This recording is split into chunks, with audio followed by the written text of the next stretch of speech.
stop 9/11. It doesn't matter whether a crime is popular. Oh, listen, I'm telling you, it does matter whether you're going to tear the country apart. You're using the lingo of this administration. You don't usually fall for other people's lingo. Do you believe these are enhanced interrogations techniques or they're torture? I think waterboarding is arguably torture. Okay, all right. I mean, I think, quite frankly... Well, why are you using their lingo?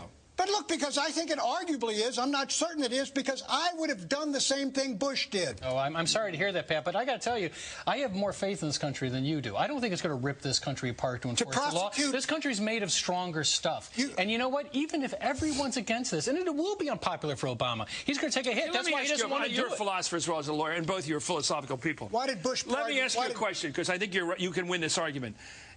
We do things that are awful out of necessity at times. Now, let me give you an example.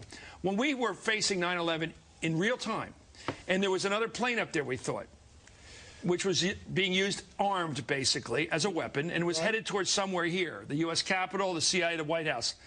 There was a national recognition that the vice president, in this instance, would have had to call that plane to be shot down if we had a fighter jet available.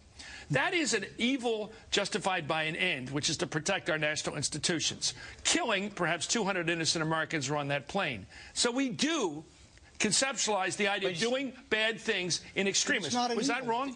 No, that's not a... That wouldn't be nothing. No, it's not. It's not illegal. It's not illegal to take that plane down. But isn't it illegal to try to get out of a person who has some information, you know he has it, and you do anything you can to get it out of him? Is that an evil? Of course it is. If you're torturing them, it's against every... Yes, it's not a violation of morality. It's a violation of our law. It is a violation. KSM. That's right. We signed treaties saying that we would not torture people. That is a commitment that goes with our basic requirements. But you would blow up a plane with innocent people to achieve a good end, but you wouldn't torture a guy to achieve a good end.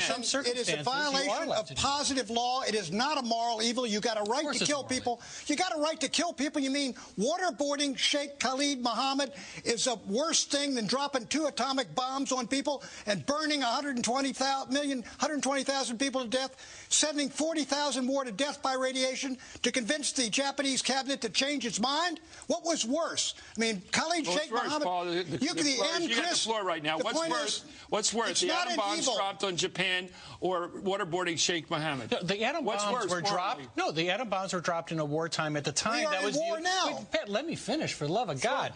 Now, what we have under these treaties is an obligation that we helped write that said that we don't torture for any reason, not even if it produces intelligence. Why do you have this absolute attitude here? Because torture is morally wrong, but it's also unlawful. If we didn't believe it, we shouldn't have signed those treaties. We put people to death for torturing people. We prosecuted people for waterboarding. The only novelty in this case is that it's Americans accused of being war criminals. We have to decide if we're a nation of hypocrites or whether we're a nation that follows the rule of law. For most of our history, police have been beating up suspects. Yes, but could you imagine a police? Could you imagine a police chief coming out like they've done this week and say, "Yeah, we beat that suspect, but we got good information." Well, they did. That's how they used to do it. We would never tolerate that. We don't tolerate that argument. Jonathan, that's a new standard. You are right. You may be right on what the law says, but there is a higher moral law. That's what Dr. King was all about. Question. Pat Buchanan, Jonathan Turley.